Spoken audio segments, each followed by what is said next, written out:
Dentro de las actividades que desarrollamos, que son con formatos muy diferentes, entre ellas están las artes plásticas, ¿no?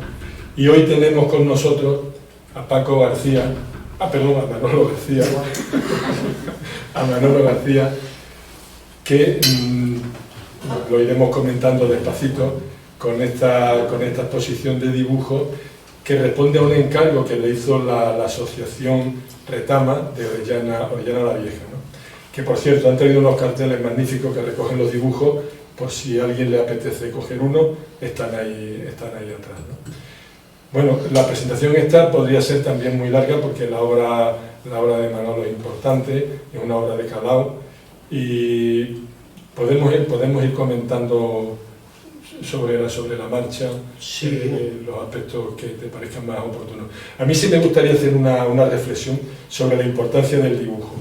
A ver, nosotros hemos tenido, en esta temporada, una exposición que se llamaba Alas del Guadiana, que era una exposición sobre la avifauna del Guadiana, preciosa, de una chica jovencísima, además, que es la primera vez que exponía. Era un estallido de color. Luego hemos tenido a continuación, que ha sido se había montado hace muy poco tiempo, una exposición de pintura de paisajes de la Siberia que se llamaba Entre Lluvias. Una exposición también muy importante porque despoja al género del paisaje de todas esas mistificaciones y cursilería que habitualmente tiene la historia del paisaje para llegar a lo que es la esencia del paisaje de la Siberia. Fue un ejercicio de despojamiento formal absolutamente importante, ¿no? Y ahora tenemos todo este encuentro con la flora del entorno de Orellana. Y ya aprovecho para comentar que está aquí Ángel Felicísimo, que a continuación tendremos otra exposición que se llama Pétalos, sobre flores, además sujetos muy humildes, muy espontáneos, porque son flores y pétalos y vegetales que se ha ido encontrando paseando por Mérida, ¿no? Bueno, con esto me quiero decir que también, aparte de los múltiples contenidos que pueda tener toda una actividad de artes plásticas, hay una vertiente muy importante que es el compromiso con el entorno. Yo de hecho hoy me he puesto esto, que es una especie de desierto, que es como una especie también de aviso de que si no cuidamos el entorno, pues esto es lo que nos puede esperar, ¿no? Bien,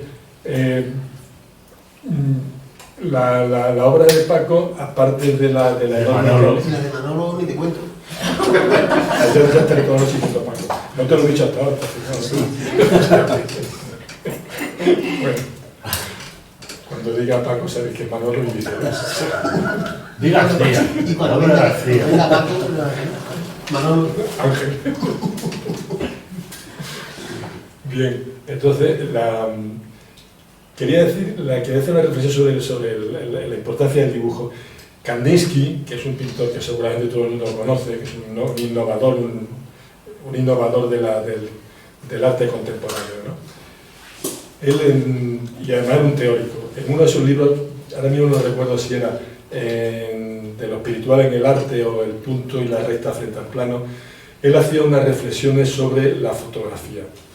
Él decía, claro, él estaba en esa transición de obviar el dibujo y avanzar hacia unos escenarios más abstractos, ¿no? Entonces, él decía que cuestionara la necesidad del dibujo habiendo fotografía. Es decir, la capacidad que tiene la cámara fotográfica de captar un momento, de captar una imagen, no la tiene el dibujo. Bueno, todas estas formulaciones en la historia de la pintura y del arte son cuestionables. Siempre a continuación viene otra que rebate todo esto, ¿no?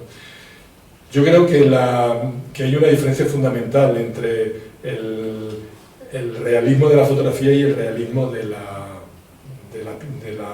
dibujo en sí, ¿no? Partiendo de la base de que a partir del Renacimiento el dibujo empieza a evolucionar hacia unos niveles de perfección tremendos, y lo podemos ver ahora mismo, ¿no? Sin entrar ya en más debate para no complicarnos la noche de si hay color o no hay color, ¿no? Solamente lo que es el dibujo. Entonces, hay una diferencia fundamental entre ese realismo del dibujo y de la fotografía. La fotografía capta ese momento y se acabó lo que se daba. El dibujo, si tú estás dibujando, miras al modelo, miras al sujeto y agachas la mirada para dibujar. En ese momento ya no estás mirando lo que estás dibujando. Y ahí hay un momento de interiorización, hay un momento de interpretación y ahí cabe la postura subjetiva y cabe añadir un plus que no tiene la fotografía, que es un plus de creatividad, un plus de emoción, es un plus artístico, por decirlo de alguna forma, ¿no? Y yo creo que todo esto viene para comentar que todas estas ilustraciones que tenemos hoy, estos dibujos, aparte de retratar la flora de Orellana, si tenéis luego la paciencia o el tiempo de verlo, veréis la complejidad y la emoción que tiene cada uno de esos dibujos, la cantidad de planos que hay, la iluminación, los brillos, las sombras, las sombras arrojadas. Es decir, es un mundo cada dibujo de esto. Es que me estoy emocionando, así que Paco, sigue tú. Bueno, creo que has dicho cosas que quiero después seguir tirando del hilo. Pero lo primero, daros las gracias mil a la enredadera por hacer un hueco aquí a las plantas, a estas plantitas. Y gracias mil a la gente de Retama, hasta aquí Javier de la asociación Retama, que llevamos ya muchos años trabajando. Cada vez, como les digo siempre, cada vez que me llamas y me lanzas un guante, estoy deseando de cogerlo porque se le ocurren proyectos muy chulos y el último ha sido este. El último es de donde surge esta exposición de ilustración de especies botánicas del entorno de Orellana, que sería extrapolable a especies, la mayoría de ellas son especies de Extremadura. O sea, le pusimos de Orellana porque son especies en concreto de vuestra zona, pero podrían ser extrapolables a todo el territorio de Extremadura. Y el proyecto era hacer un póster de gran formato, que como ha dicho Damián, como ha dicho Paco, están ahí atrás y lo podéis coger, que el resultado yo creo que quedó bastante satisfactorio, nos gustó mucho.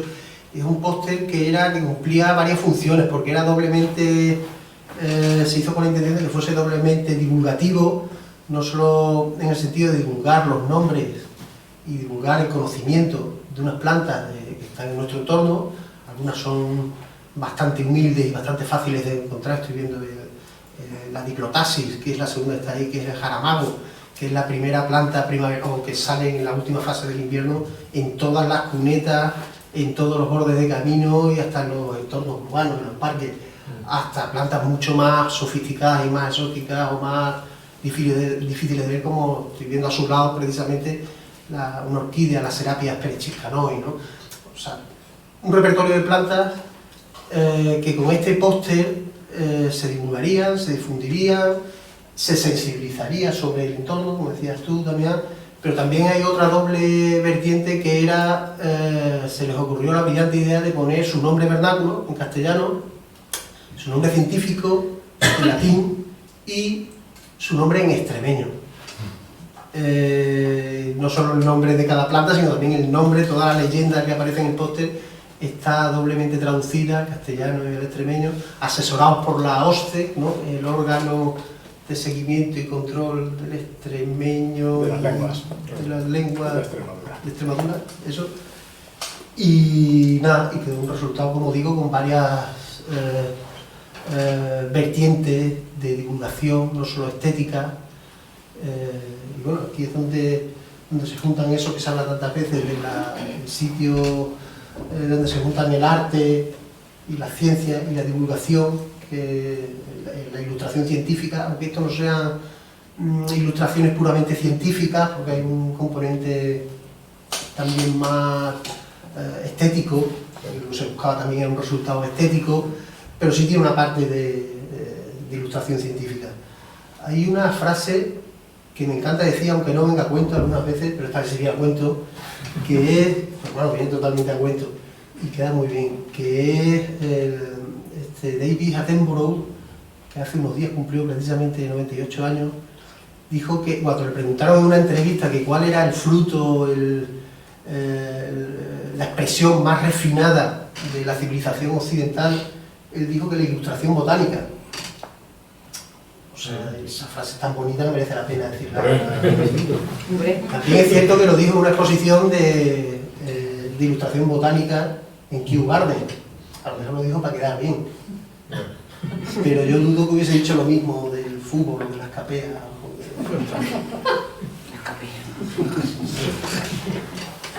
Eso dijo David Armstrong, y quiénes somos nosotros para llevarle la contraria al Señor. Lo que decía, me parece súper interesante lo que decías, lo de la contraposición que decías de la fotografía y la ilustración, porque es como una pugna que sobre todo en territorios académicos es bastante recurrente, ¿no? Sale una vez y otra vez, y la ilustración sigue teniendo su sitio, o sea, después de tanto tiempo, de más de 100 años después de inventarse la fotografía, sigue vigente, sigue viva la ilustración. La fotografía sirve para plasmar una serie de cosas. Con la fotografía se ha demostrado que no solo se puede también ejercer la creatividad y también se puede ejercer esa subjetividad, sino que es una herramienta artística de primer orden, pero la ilustración sigue siendo una herramienta que está viva. La prueba es que, por ejemplo, en el ámbito de la divulgación de naturaleza y de ciencia, las guías, las mejores guías, las buenas guías, no son de fotografías, son de ilustraciones. ¿Por qué? Porque, como tú dices, una fotografía puede plasmar un segundo de algo, puede plasmar una hoja de roble de una manera perfecta, incluso de una manera virtuosa, con un componente estético alto, como me estoy acordando de las fotografías que hace Ángel de plantas, precisamente, ¿no? Con fondos negros, un componente estético alto, pero cuando yo dibujo un roble, ese mismo roble, no estoy siendo absolutamente fiel, por muy meticulosamente que haga esa planta, no estoy siendo absolutamente fiel, lo estoy idealizando y estoy plasmando las cosas que yo quiero plasmar, como el pedúnculo que le caracteriza y que lo diferencia de la otra especie pariente de roble. No sé si me explico, pero ahí la ilustración sigue estando totalmente viva después de tantos años caminando en paralelo con la fotografía, y la prueba está en eso, ¿no? Que hay las mejores guías del mundo son con ilustraciones, los cánones científicos en ciencias naturales se siguen registrando con ilustración, no con fotografía, y también, bueno, que hay certámenes por ahí, hay exposiciones y tal que demuestran que la ilustración sigue viva. Sí, yo no en ningún momento, bueno, igual en el calentón no me expresa bien, pero yo no que nunca dentro de lo que son las manifestaciones artísticas me voy a plantear nada en términos excluyentes, ni claro, muchísimo menos. Cada expresión tiene su campo, tiene sus receptores, etcétera, etcétera, ¿no? Y yo creo que todo es válido. A mí me interesa tanto los blancos de Zurbarán, ¿no? pues como las estaciones de Kandinsky, por citar a alguien que acabo de nombrar, ¿no? Sí. O sea, que todo vale, afortunadamente, ¿no? Afortunadamente, es decir, que todavía en el territorio del arte no hay una verdad absoluta, como en otros territorios, ¿no?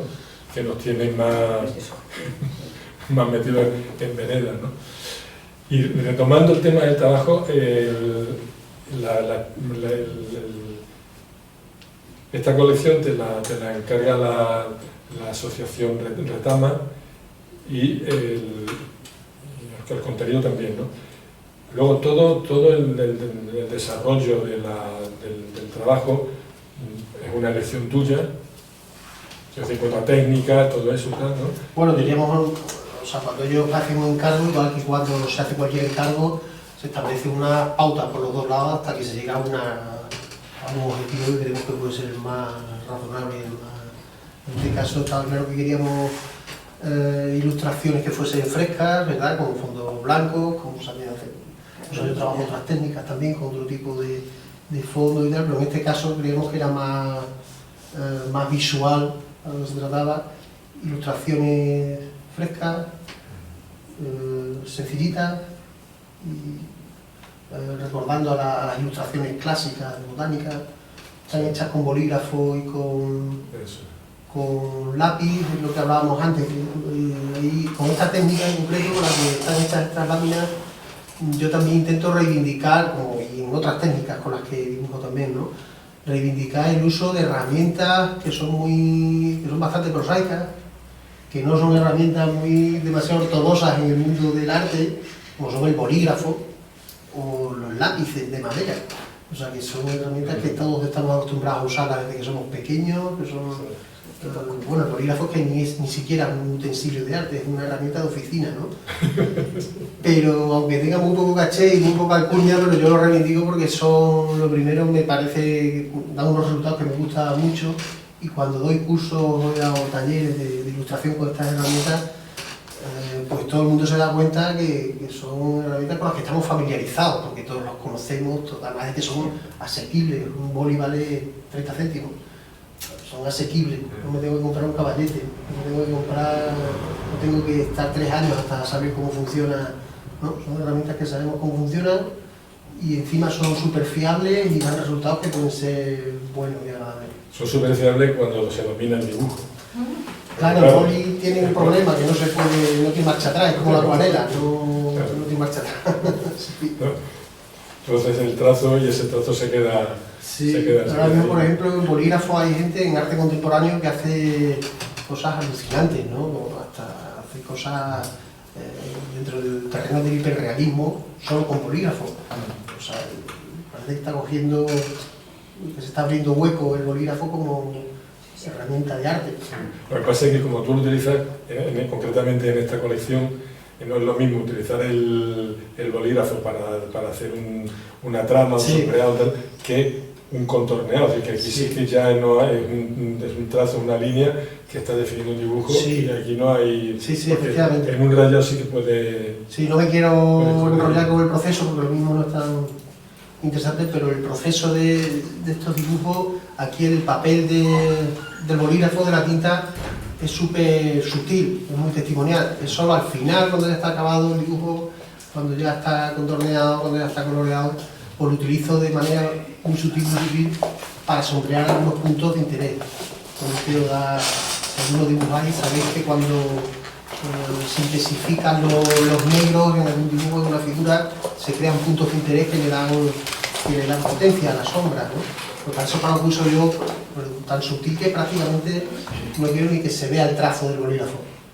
Al contrario que en otras técnicas en las que sí interesa que se vea el trazo, ¿no? En este caso está usado de manera muy sutil. Luego hay otra cosa que, bueno, que ojalá, que yo creo que sí va a poder ser. Esto es una colección que se hace ex novo por encargo de Retama, evidentemente, ¿no? Pero luego hay otra colección que ha estado rodando por España y no sabía que se había iniciado en Portugal, me refiero a Plantae, ¿no? Y Plantae es una exposición que ha estado en muchos sitios. Yo la vi en Madrid, en el Botánico, aquí ha estado en Olivenza, en Villafranca, luego ha estado en Salamanca. Ha estado en Salamanca, en Val de la Calzada, sí, en la Universidad de Almería. En Almería, exactamente, en varios sitios, ¿no? A mí personalmente me gustaría mucho traerla aquí, posiblemente, bueno, podríamos empezar a hablar de eso y podamos hacerlo. Esa exposición, los contenidos pueden ser tan interesantes como esto. La diferencia es que se utiliza una técnica radicalmente distinta y que en alguna forma es creación tuya, es un desarrollo que tú estás haciendo, que se llama color inverso. Pero como podía llamarse de otra manera. Entonces, que no venga al caso, no sé, igual es interesante que nos cuentes someramente. Sí, no sé, alguno, lo mismo alguno ya habéis visto dibujos míos con esa técnica, que yo le he dado un llamado color inverso, y es sencillamente, bueno, lo que te decía antes, que me cuesta bastante más trabajo explicarla, hacerla, pero es básicamente, y resumiendo, yo dibujo con los colores contrarios a los que veo, los colores contrarios en la escala cromática, en el círculo cromático, de tal manera que cuando acabo el dibujo lo que tengo es algo muy parecido a un negativo fotográfico. O sea, si yo tengo una planta con distintos tonos de verde, estoy viendo la rama del majuelo, distintos tonos de verde y unos frutitos rojos, lo que acabo con mi dibujo original Es una planta con distintos tonos de violeta en las hojas y con frutitos que pueden ser celestes perfectamente. Estoy dibujando los colores contrarios en el círculo cromático de Newton. Esto lo escaneo, o lo fotografío con mucha calidad y lo invierto con cualquier programa de edición normal y corriente, lo invierto, con lo cual se positiviza, es como si revelase una fotografía. Entonces me encuentro con un resultado en que lo blanco, lo que he dejado yo blanco, se convierte en negro puro, y lo que yo he dibujado en un color determinado se convierte en su respectivo color opuesto. El resultado es un color muy, lo que hablábamos antes, a los que nos gusta el barroco de Zurbarán y de Caravaggio, un resultado que recuerda al tenebrismo de los del barroco, con esos claroscuros tan potentes y con esos fondos que no existen porque los has eliminado, se ha convertido en negro completo, y entonces has puesto el foco absoluto, la visión en el objeto. En este caso, en la exposición de la que estamos hablando de plantas, son plantas. En este caso una exposición más, aquí la variable estética o artística más grande que la de esta, que es más divulgativa. Ahí hay una imagen que está en el catálogo o en la página web, no me acuerdo, que es una cebolla, sí. Que está, me parece que está germinando. Sí. Una cebolla es un fruto absolutamente normalito, doméstico y tal, ¿no? Bueno, yo no diría tanto, pero bueno, ¿no? Sin embargo, ahí es como consecuencia de esa técnica que el fondo se vuelve negro, es de una potencia expresiva, de una belleza que es emocionante, ¿no? Y a mí tú citas Caravaggio, y es Caravaggio, evidentemente, pero a mí me remite también a Zurbarán, que empieza a hacer esos bodegones tan diferentes, ¿no? Sí. Que nada que ver con los bodegones cursiles que en general se hacen, ¿no? Esa cebolla tiene vida propia. Y además luego, justamente al estar con ese fondo negro, que es la ausencia de color y la ausencia de todo, es la protagonista absoluta de esa fotografía, ¿no? Sí, sí, pero además con esa técnica lo que estamos haciendo, si hacemos un dibujo más convencional, donde estamos cargando las tintas, nunca mejor dicho, es en la sombra, Sí. es donde no da la luz. Aquí es al revés. Yo solo dibujo donde impacta la luz sobre la cebolla o sobre lo que sea, ¿no? Sí, sí. Es más lo que se oculta, porque realmente como hacían estos maestros, ¿no? de barroco, los contornos se difuminan con el fondo, sí. Y solo se ve esa zona, algunas veces muy pequeña, donde da la luz. Claro, sí. Estamos aquí absolutamente entre conocidos, de hecho no hemos presentado la enredadera, os hemos evitado ese suplicio. Quiero decir con esto que nosotros llevamos hablando desde las 6 de la tarde hasta las 6:30, Sí, ¿verdad? O sea que si os apetece preguntar algo, comentar algo, ¿Cómo se ejercita la capacidad de... Tú estás viendo la técnica de color inverso? Es que, claro, yo estoy viendo ahora aquí esto y lo quiero pasar a color inverso y me tengo que imaginar con la mente cada uno de los colores, Claro. Y en su intensidad. Tengo que imaginármelo cuál es el inverso para trasladarlo. Es que tienes que tener un ejercicio ya de ello. Claro, Estás haciendo un negativo. Es que hay dos variables, Viendo. como lo has dicho, hay tono y hay intensidad. O sea, tanto los gradientes se cruzan los dos gradientes, ¿no? Pero claro, eso yo creo que es una cuestión de hábito, se lo decía, lo hablamos antes de esta tarde. Sí. Yo cuando empecé a enredar con esa técnica, solo hacía ilustraciones en blanco y negro. Di un pasito más y empecé a trabajar con grises, con toda la escala de grises. Son mucho más fáciles de traducir Claro. para tu cabeza. No, para tu cabeza y para mí, para cualquier cabeza. Y cuando empecé ya con los colores, pues poquito a poco usaba trucos como por ejemplo hacer una fotografía con el móvil a mi caja de lápices, la invertía y sabía con qué lápiz tenía que dibujar cada color para conseguir el contrario. Pero poco a poco eso ya te va, o sea, cuando es cuestión de práctica, yo creo que... Sí, mucha práctica. Creo que Sí, pero lo de los lápices, lo de eso es más que práctica, eso es ferrería, esa es muy buena. Yo me acuerdo... Bueno, estabas hablando tú. No, que va, estoy Estaba bien. usando su virtud. Sí. Es que yo me acuerdo cuando te visité, cuando te conocí la primera vez que fuimos a tu pueblo. Vale, no, fuimos, o sea, estuviste en el estudio de arte, Sí. que montamos en las fuentes. Sí, Sí, sí. sí, sí. Y nos enseñaste la exposición y, entre otras cosas, esto es un dibujo, estoy haciendo no sé qué en color inverso, me acuerdo. Y entonces yo no le di mucha importancia. Pero es que, claro, yo recuerdo que nos fuimos para casa, mi compañero y yo, Fermín y yo, nos fuimos para casa y al cabo de un par de días así, veo en Canal Extremadura, en la televisión, y cómo explicabas la técnica del dibujo que nos habías enseñado y tal, y yo flipando, joder. Y eso me dice, no, estoy haciendo aquí en color inverso y tal. Que, por cierto, aquel día le habíamos ido fue cuando le conocimos por primera vez a Manuel, y la verdad que nosotros le contamos,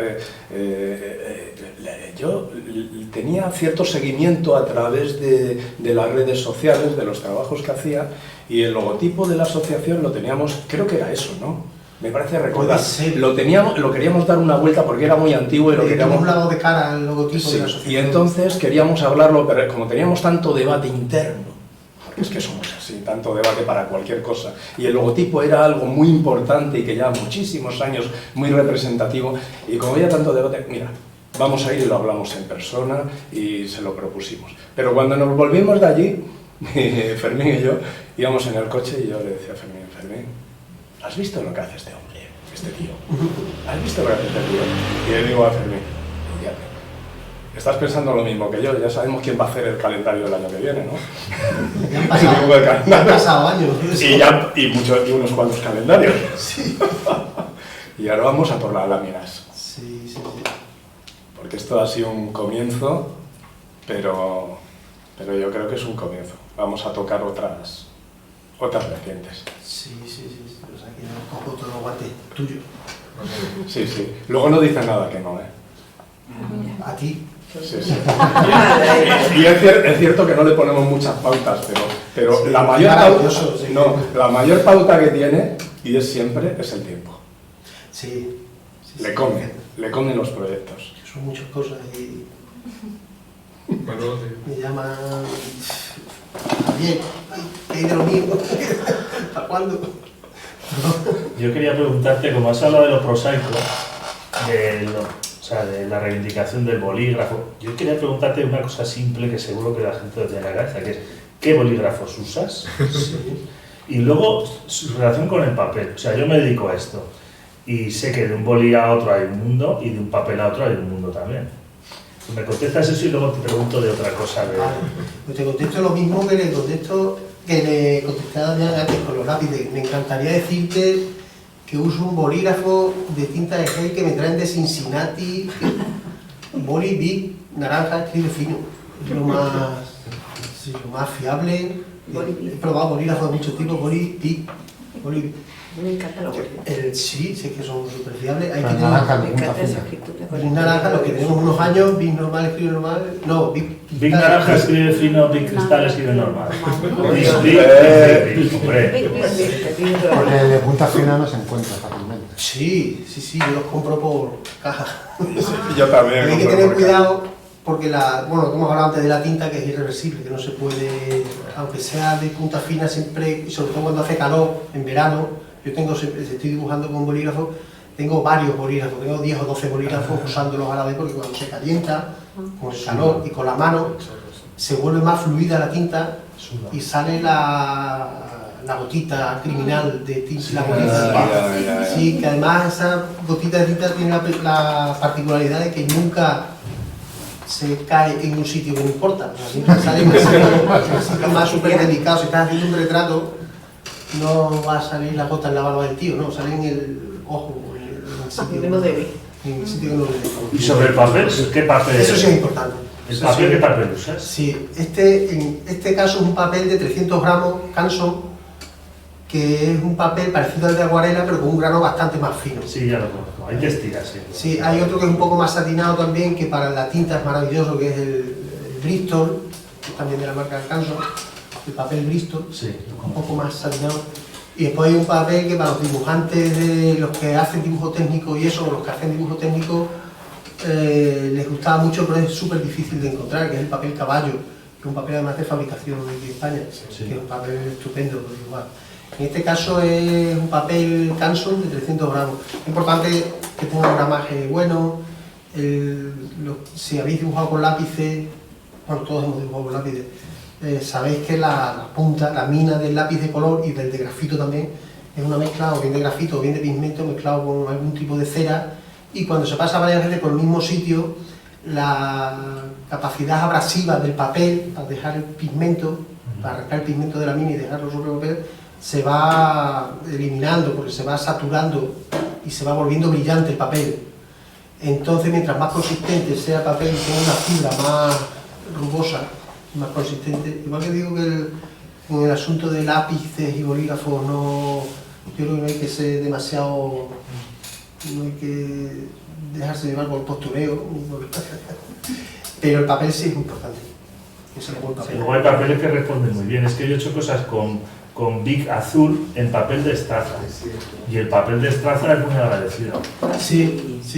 Lo que pasa es que tiene un grano demasiado gordo a lo mejor. Cuando te la juegas, te la has jugado, pero a cambio apuestas a la rudeza del resultado. Sí, tiene o sea, una no textura. haces esto. Pero en cambio con tramas, tramando. Tiene una textura muy chula también. Sí, yo hago tramas y texturas. Sí. Aprendí cuando no tenía otra cosa que eso. O sea, que estaba en una situación que solo tenía esas cosas. Y luego te quería preguntar del proceso inverso. Ya has descubierto el misterio de la foto esa y luego invertida de los lápices, que es muy buena idea, la aplicaré. Claro, eso implica que lo tienes que fotografiar. ¿Fotografías o escaneas? No, bueno, el resultado sí, lo tengo fotografiado o escaneado. Depende. Yo cuando acabo el resultado, cuando acabo yo lo fotografío con el móvil para ver cómo ha quedado. Sí. A ver si se ve algo que yo tenía en la cabeza. Sí. Pero para sacar el resultado final, el resultado definitivo y hacer la reproducción, me lo escanean en una imprenta. ¿A cuánto de resolución? Oye, Perdonad no sé. las cosas técnicas, pero... Pues no tengo ni idea, pero me lo escanean a base de una resolución para reproducírmelo en papel, en impresión Glisser. Esa es la otra... Sí, que es una impresión de obra de arte, o sea, con una Sí, calidad arte que tú lo ves final. con una lupa, con un cuentahilo y no ves los píxeles ni ves los puntos de impresión. Pues ahí te gastas dinero, porque eso será 2.400 o 1.200. Es que no sé decirte yo. Seguro, con el cuentahilos lo verás. Que confío tanto en quien me hace el asunto ese. Yo cuando acabo lo entrego y me lo escanean en una imprenta y me imprimo. Vale, ya me puedo ir. Luego, sobre el papel, esto que estamos hablando ahora y también en relación con lo que dice Manolo, claro, aquí hay como dos elementos que casi requieren una textura de papel diferente, ¿no? Porque efectivamente el lápiz, en cuanto que lo asoba un poco, ya casi te patina por encima, ¿no? Eso es. ¿No?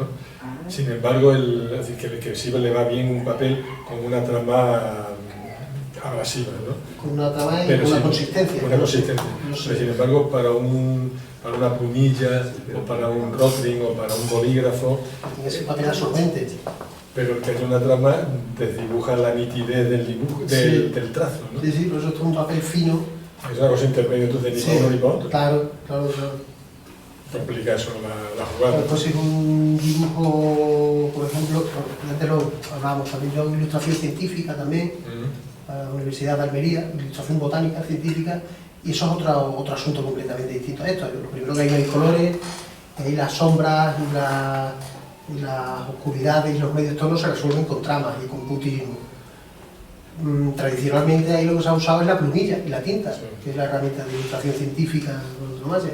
Yo uso el boli y utilizo papel Bristol del que hablábamos antes, que es un papel casi satinado, que hay una línea de tinta no va a encontrar interrupción, una línea homogénea que no va a encontrar ningún sobresalto para que sea lo más homogéneo posible.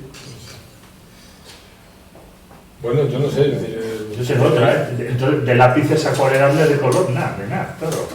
Pero es un riesgo ahí... Sí, no, claro.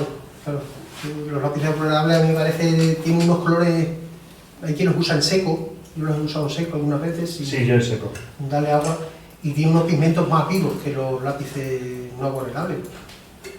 pero no... Y no los trabajo degradados mucho. los hace muy limpios, pero No. claro, pero... Sí, es verdad. Pues, Y bueno, a mí se me ocurren muchísimas cosas, pero yo quería preguntar, para lograr esta perfección, ¿qué te vivas a la naturaleza o...? Algunos sí, otros no, la mayoría no. Si te soy sincero... Claro, la porque mayoría- como es propio de ley, yo no digo que has vivido en ese entorno para poder No, dibujar todos estos... no, pero hay plantas que, como decíamos antes, que son extrapolables a la flora de... Sí, de toda Extremadura, que no Extremadura. solamente de A Orellana. mí me gusta siempre usar, es menos cómodo utilizar la planta, el modelo natural, pero después es más gratificante porque siempre sacas un resultado que es más agradable que una foto. Una foto es más cómoda, pero cuando sacas el resultado... yo ya he interpretado ella. Sí. Entonces, dentro de lo posible he utilizado modelos del natural, pero muchas o la mayoría de las fotos de esta exposición son basadas en fotos mías o en fotos de archivo. De archivo. Por ejemplo, estoy viendo el romero era del natural, el enebro Cicedrus, que está ahí el segundo, también era del natural, la menta era del natural, otros no podían ser del natural porque también el póster este trabajo se hizo en un espacio temporal, que no coincidía a lo mejor con la Con fenología la de floración, las plantas. claro, periodo primaveral o Claro. el entorno. Luego, por ejemplo, por lo que estamos viendo y por el contenido de tus exposiciones y tal, giran todos, digo ya al margen de los aspectos técnicos que hemos comentado, me refiero en cuanto a los contenidos, sobre todo el mundo vegetal, ¿no? Y ¿tú tienes algún tipo de formación científica o es una inquietud, te lo quiero decir, porque tienes un conocimiento clarísimo del mundo vegetal, ¿no? No, pero yo creo que cada uno entiende de lo que le gusta, ¿no? O sea, que eso es con lo que andamos enredando toda la vida y al final acabamos sabiendo un poquito de lo que... Sí, sí. Hay otra cosa que me gusta de esto también, y es que la Asociación Retama te encarga una exposición sobre la flora del entorno de Orellana, ¿no? Claro, tú me comentabas que bueno, pues son plantas, son jaramagos, son en definitiva plantas sencillas. Bueno, a partir de ahí hay orquídeas y tal que son, Sí, que son otra cuestión, ¿no? Pero digo que aparte de que sea tu técnica, ahí hay lo hemos comentado antes también, ¿no? Aquí se cumple una máxima que a mí me parece importantísima, que es la regla de oro del diseño, que es la adecuación de la forma a la función, ¿no? Es un trabajo, vamos a retratar una galería de plantas sencillas, cotidianas, en la que están al alcance de todo el mundo, ¿no? Pues la técnica es cotidiana, son bolígrafos, son lápices y como tú has dicho, no son lápices que vienen con maderas de cedro ni nada, son lápices normales, pero manejados con mucha gracia, con mucho sentimiento y con mucha emoción, ¿no? Y para emoción el ambigú. que podemos seguir mientras apreciamos una deliciosa pitarra. En este caso, habitualmente la tenemos de mata negra, de la zona de Zafra, pero ahora hemos variado el tiro y estamos trabajando la zona de Zurbarán, la zona de Fuente de Canto. Y tenemos un blanco y un tinto, que ahí hemos encontrado los orígenes de los blancos de Zurbarán, que en alguna forma también los han encontrado. A mí me queda una pregunta para Manuel. La que queráis, por favor, Sí. que no estoy pensando en ¿Cuándo empezaste a dibujar con bolígrafo? No sé, pero yo creo que dibujamos todos desde pequeños. Lo que pasa es que hay un momento dado que dejamos de dibujar y nos ponemos a hacer cosas más importantes. Algunos no dejamos de dibujar, sí, dibujando. Sí. O sea, que no es cuando empecé a dibujar, sino que Es que yo recuerdo de los típicos compañeros de clase que se la pasaban con el bolígrafo, algunos, dibujando. A los Y digo, profesores. y yo me estaba imaginando a Manolo, pues eso, con no sé, con 12 años, ahí ya... sí, dibujando a los profesores en el margen y suspendiendo el dibujo porque dibujaba a los profesores en el margen. Eso. A mí me permitieron dibujar, pero un mes tenía que empezar a dejar de dibujar en un margen, otro en el otro, y otro en el otro, y otro en el otro, porque yo hacía las pruebas, pero las iluminaba. Es como... Y era, para tu pregunta, yo creo que su respuesta es ¿Cuándo empezaste a dibujar con boli? Desde la escuela. Claro. Estaba el día entero dibujando. Desde que estaba el boli, ¿no? Desde que estaba el boli, claro. Lo cogiste. Sí. Yo me enteré que lo que hacía eran tramas muchos años después. Intensidades de distintos volúmenes. Pero bueno. Sí, no, es que el dibujo cambiando un poquito de tema, de técnica, el dibujo a bolígrafo tiene su aquel también, muy interesante. O sea, estamos hablando de tramas, para hacer los semitonos, para hacer los sombreados, los degradados. Estamos jugando con tramas como cuando se hace un grabado, una litografía o una silografía. Ahí no hay más intensidad de la tinta como puede haber en una acuarela, o no hay cambios de tono como puede haber con lápiz. Un grafito que aprietas más o O menos. aprietas más o menos. Ahí solo hay un color y un tono. Tus Que es el de la- retratos de los paisajes literarios también son con esa... Eso está hecho con bolígrafo azul en ese caso, y es como los dibujos que vemos en los billetes, por ejemplo, o los dibujos que vemos en un grabado. Ahí solo hay un color, Los grabados de Durero o también. los grabados de Durero, por ejemplo, ¿no? Hay una intensidad, una densidad de trama que va variando, que es lo que hace el efecto visual. O sea, es muy interesante también el dibujo a bolígrafo. Un tema, os he dicho que vosotros conoceréis cosas que se están haciendo ahora hiperrealistas con bolígrafo, ¿no? En arte contemporáneo. ¿Y por qué te llaman Paco? Pero yo, La calor. Manolo, yo tengo muy poca personalidad y como me lo digas 2 veces más algo de que Ah, llaman Vas a juzgar y cambiar el nombre. O sea, la explicación es la calor y la mijinera. En eso yo creo que habría que dar un aplauso a Damián, a Manolo y a Paco.